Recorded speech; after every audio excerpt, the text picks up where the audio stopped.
What's going on, y'all? What it is. So let's go ahead and slide on these topics. And the first thing I want to discuss is that it's finally been revealed what was the cause of Rich Homie Quan's passing. And it has to do with what we all suspected. I mean, at least most of us, and that's DRUGS. Now, there was a multitude of DRUGS in his system, from Fenty to Lean and others, right? And so I still pose the question, was he set up? Because I've often told you guys that when people diagnose and find out that you have an addiction, if they want to get you out of here, they can set you up in a way to look like you passed away from that same addiction, right?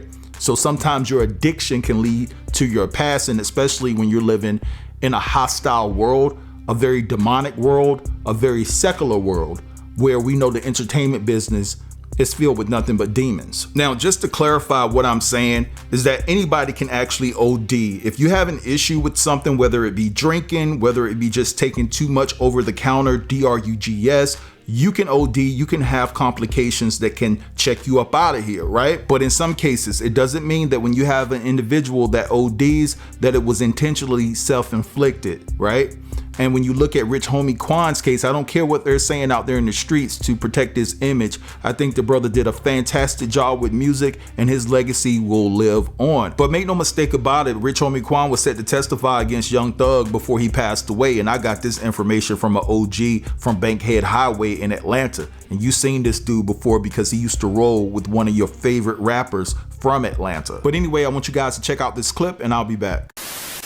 The story of Rich Homie Quan is shaken, and this is really very sad. This is like the saddest ending I could have ever thought for somebody that was so pivotal in a time of music that meant so much to my generation, you know?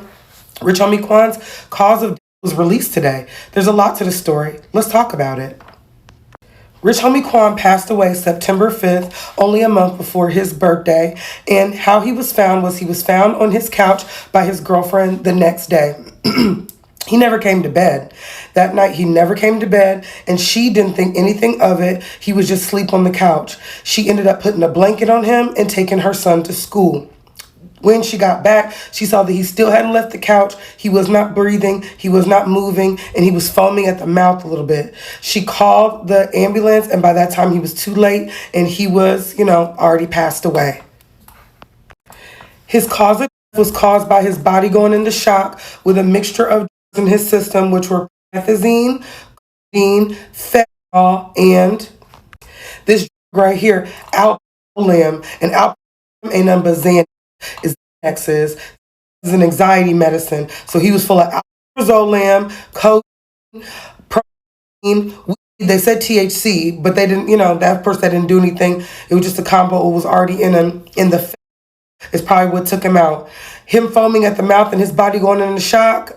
I don't think there would have been anything to do to save him, except for right then when he started seizing to be able to get him to the hospital. But it was too late by the time that she discovered he wasn't breathing at all anymore. I've had this conversation with us plenty of times on my channel. This is our generation. Everybody else rappers are alive. Everybody else stars are alive. R.I.P. John Amos lived his entire life. R.I.P. Dikembe Mutombo. These people are turning 60, 70, 80, 90. We're 34, 35 tops. And it's really, really, really getting sad. Like, we're passing away from the same mistakes. I say it once. I'm going to say it 1,000,000 times till everybody gets it in their head. This is not the 80s. This is not the 80s. This is not the 70s. This is not Studio 54. It's no pure drugs.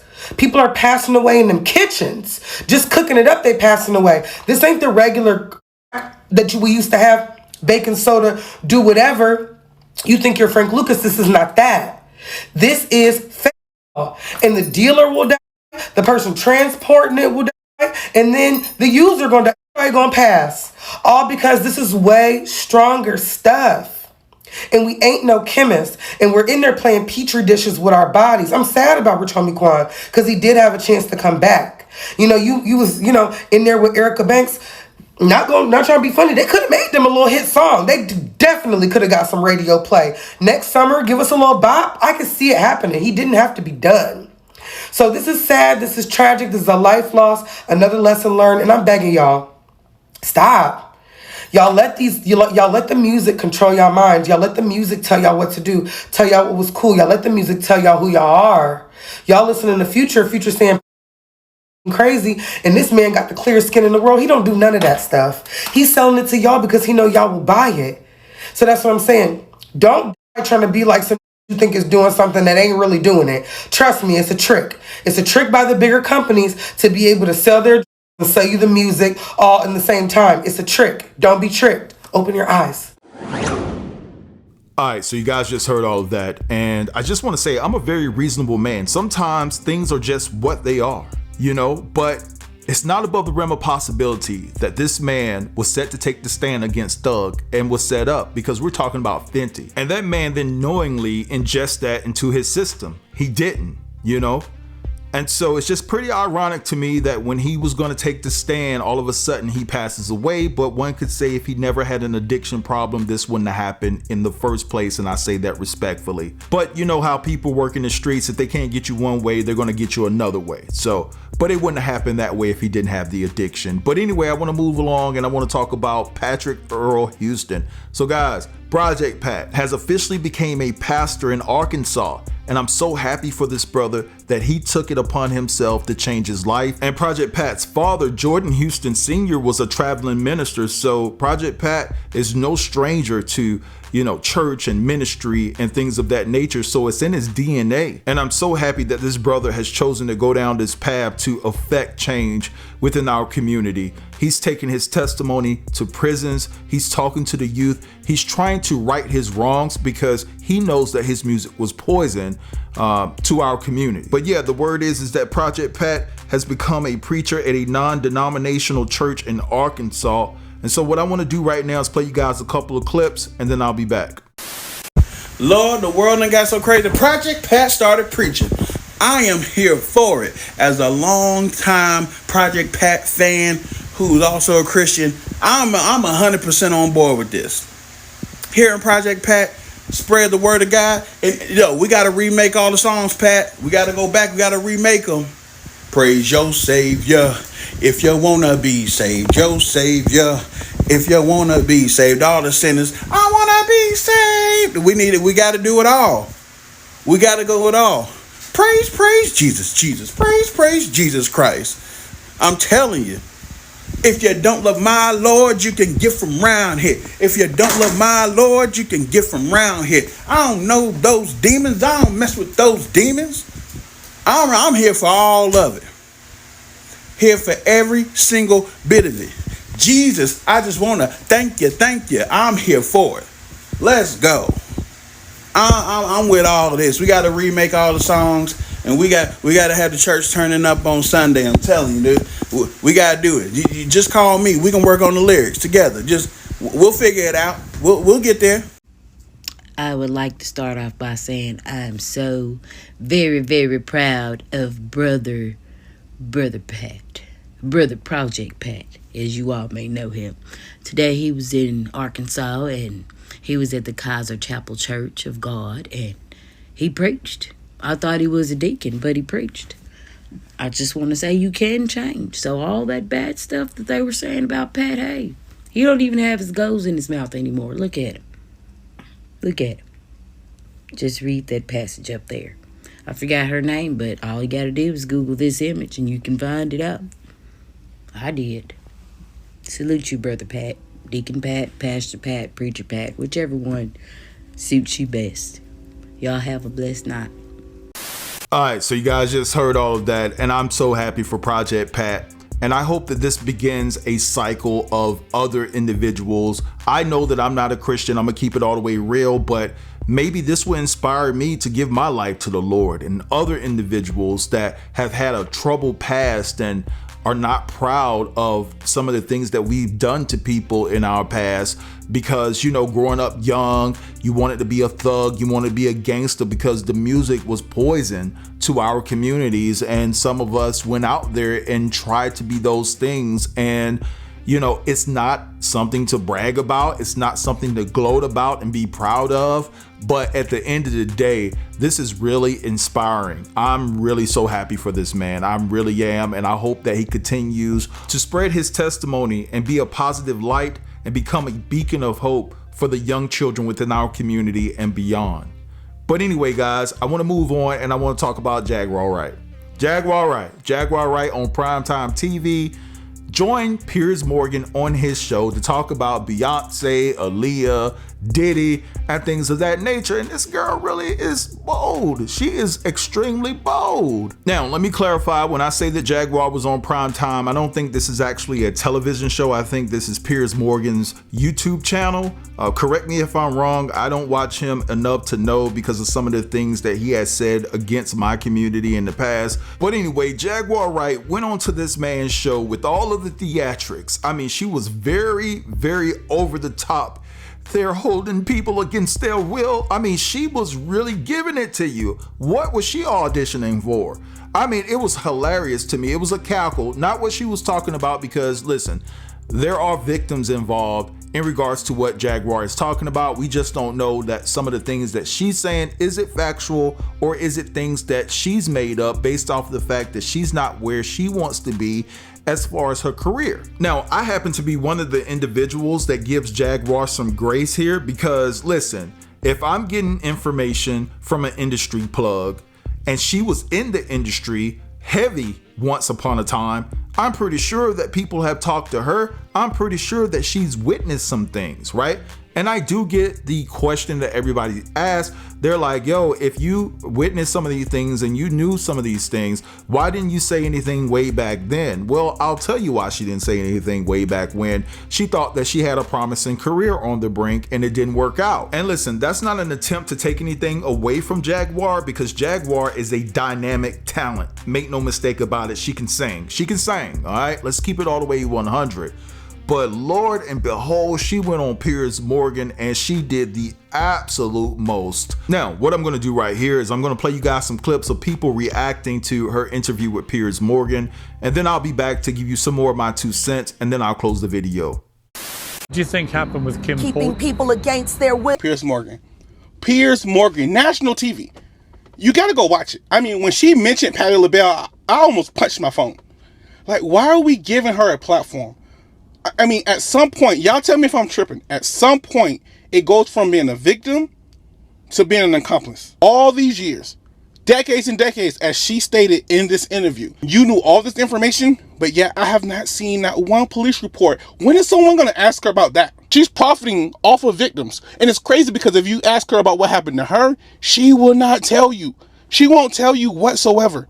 That is what blows my mind. So she'll make money and profit and tell everyone else's story, but when you ask her about hers, she won't say the name. Nah. Am I tripping? Please let me know if I'm tripping. Jaguar Wright told us that Jay-Z won't be able to stay silent about his connection to Diddy. And baby, she wasn't lying because Jaguar Wright was just on Piers Morgan exposing the out of Jay-Z. Jaguar Wright was calling out Jay-Z for his silence, saying that now he's gonna have no choice but to talk because he has connections with Diddy, R. Kelly, Epstein, and Harvey Weinstein. She also said that she has victims that have video footage of these freak-offs and what they do to people, and she said that she saw what Jay-Z and Beyonce were allegedly doing to people.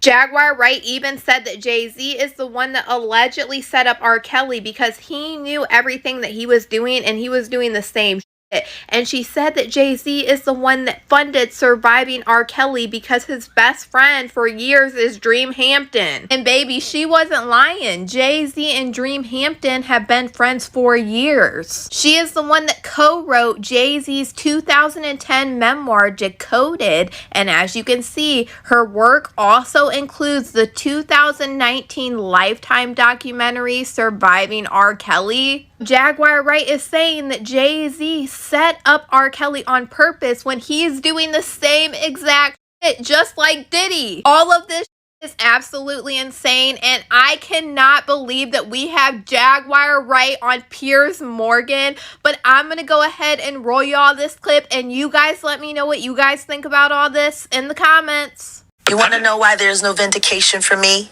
Because for 4 years, I've been screaming, not just Diddy, but Diddy and Jay-Z are monsters. And the victim-making machine kept going on.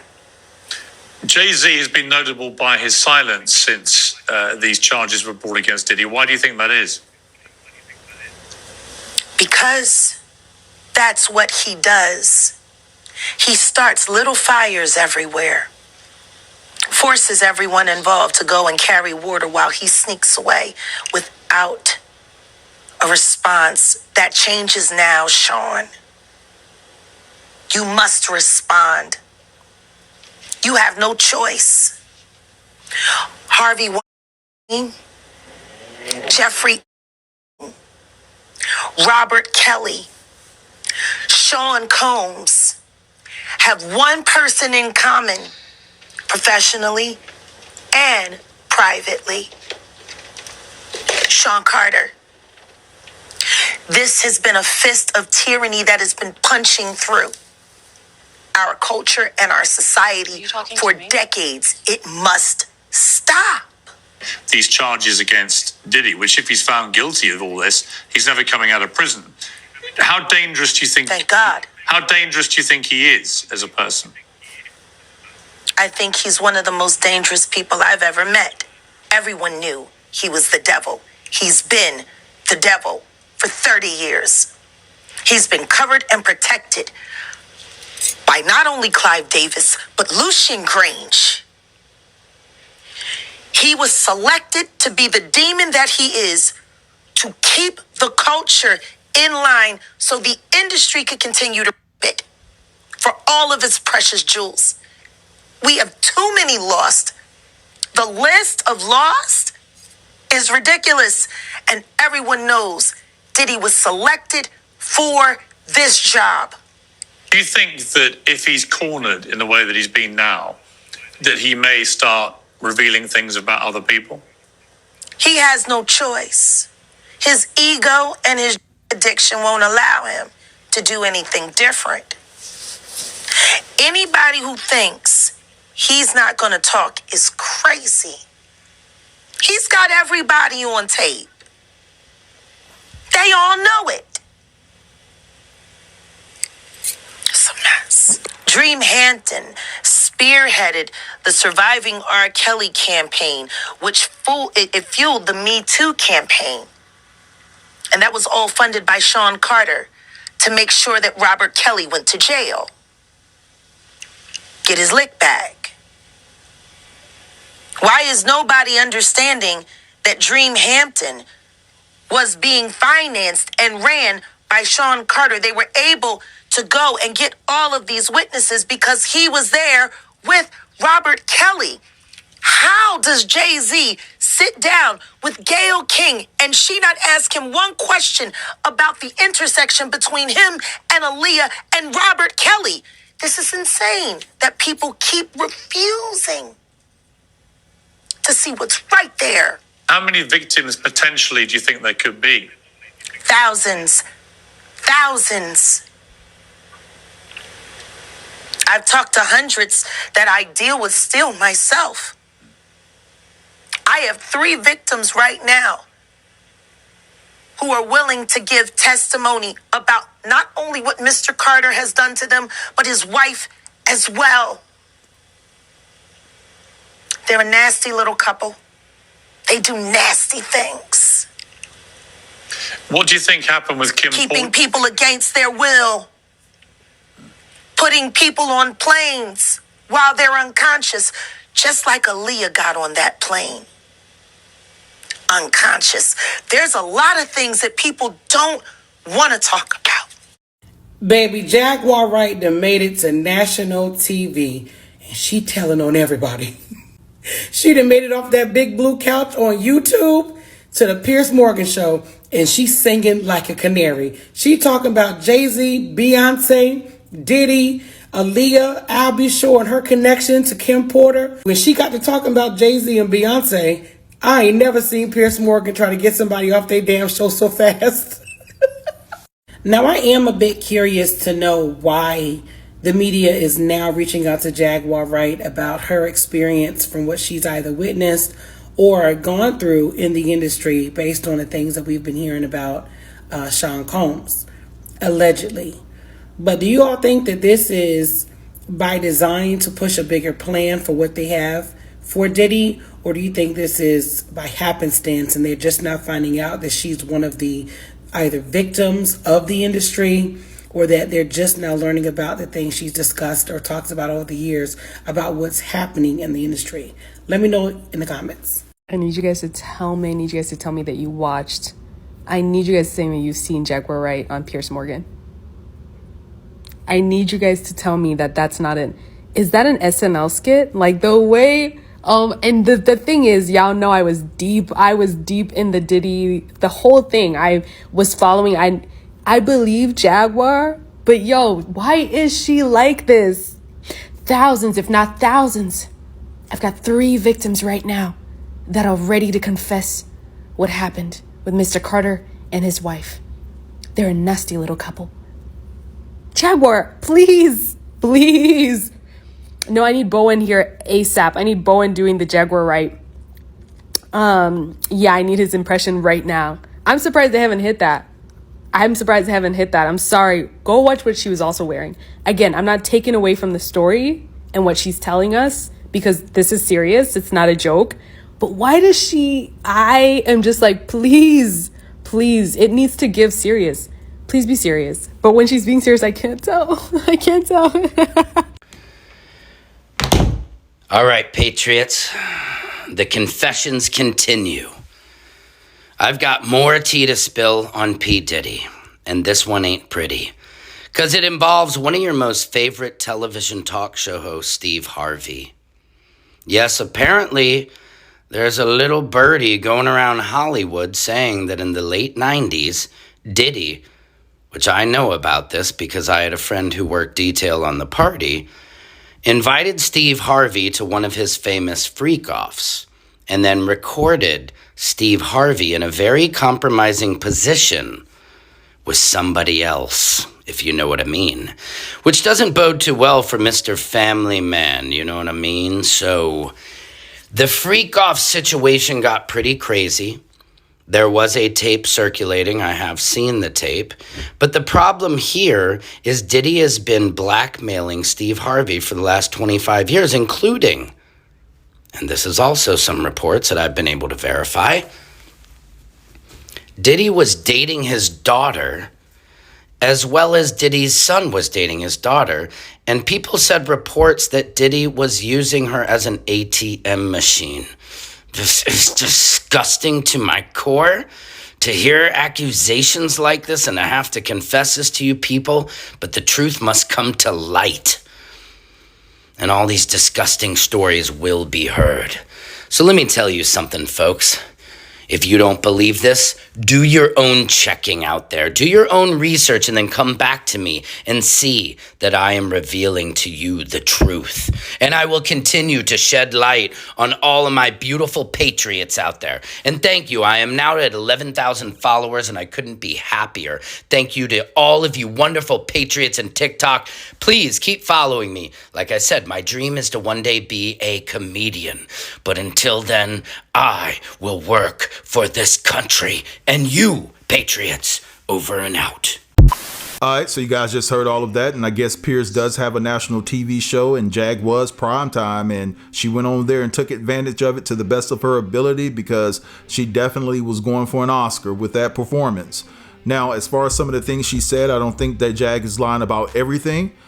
There's some things that could be far-fetched at the end of the day, but I believe that Jag does have the connections to know some things within the industry, right? A lot of people are really sick of her, and I see a lot of people throwing shade her way at this particular time because it's involving Beyonce, and Beyonce's fans, the Beehive, has come out and they're definitely going at Jag because she's mentioning Beyonce. Now, a lot of people are fearing for Jaguar's safety. They're saying that she's going at the wrong one when you mess with the Carters. I expect Beyonce's mom, Tina, to say something. She always does, especially when it involves something of this magnitude that pertains to her daughter. But Jaguar is standing on business, and whether it's the truth or whether it's lies, she's putting it out there for the whole wide world, and she seems like she doesn't have a care or scare in the world. But it will be interesting to see if Jay-Z and Beyonce actually come down off of their high horse and respond to these accusations that were put out there by Jaguar. Now, as far as the clip that you saw on Steve Harvey, that was actually done by an actor named Samson Crupen.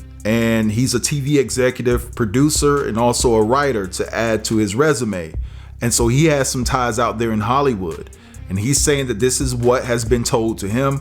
He said that he's seen the actual video of Steve Harvey at one of Diddy's freak-offs, and he was caught in a compromising position. Now, if Steve Harvey was there just to get loose and get wild, I don't understand what the problem is, but is there any other footage that he could have been doing some things that violated women, that violated the M's? You know what I'm talking about, people who are underage. Like, what is the magnitude of this video that's going around Hollywood that allegedly has Steve Harvey on it? Is it incriminating, or is it just him getting busy with another man? You have to ask all of those questions, right? But I've heard some things in regards to Steve Harvey being intertwined with this Diddy stuff somehow, but we don't know how true it is. But anyway, I'm gonna let all of this go right here. I want you guys to drop down in the comments and let me know what you think about everything that was discussed within this video. Don't forget to like, comment, share, and if you're new here, consider subbing to the channel. I get with you guys later. Peace.